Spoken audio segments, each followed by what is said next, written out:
Hey everybody, Jeff here, your executive gardener. Hey, listen, I have more tomatoes, look at these things, than I can deal with right now. It is currently, November 13th in Houston, Texas, and I am still growing unbelievable tomatoes. So if you like tomatoes, give me a line, I'll send you some, but nothing like fresh tomatoes. So I'm going to give you an update on tomatoes here. So I talked a little while ago about growing tomatoes in a bag, and I'm going to show you the update I have. I'm going to pick the camera up and bring it over here, so I apologize if you get a little motion sickness, but prior to this, I've always grown tomatoes in a pot. As I talked about in one of my previous videos, when you grow them in a pot, the roots become root bound and they don't get as healthy as if they are in a bag. So I started and I switched to growing them in a fabric pot. And the thing about a fabric pot is it allows the air pruning to occur, air pruning of the roots to occur, which allows the plant to not get as root bound, grow out to the nutrients in the solution that's in the fabric, and they don't get balled up like they do before. So these plants are as healthy as you can be. When I show you them, I showed you them a few weeks ago, there was no flowers, but wait till you see them now. They're doing fabulous. So I'll show you what each is. Just bear with me a second and I'll show you what the plants look like. So if you take a look at this, we have a few different plants here. This one here is called the Perth Pride. And the Perth Pride, look at that plant, it looks beautiful. Very green, very lush. No flowers yet. This one is called the Sleeping Lady.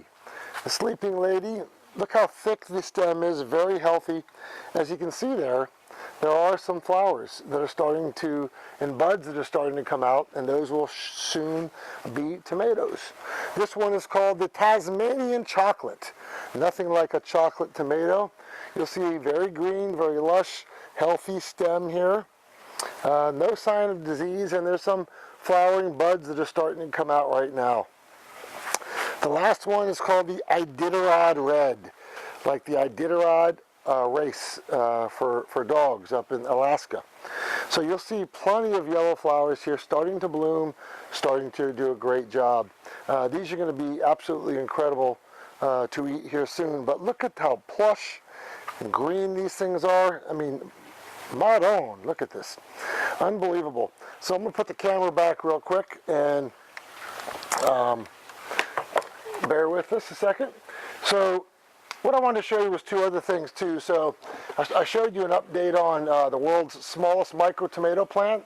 That is this plant. So if you'll take a look at this plant, look how many tomatoes are on this plant already. Unbelievable.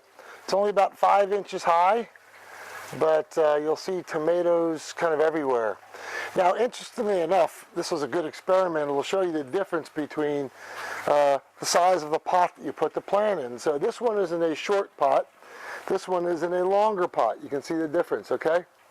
Look at this one. It's the same plant, but because the roots have been able to grow down, it's a longer stem. And you'll see here, this is soon plenty of flowers up there. This is soon to develop tomatoes too. This is a cherry tomato plant.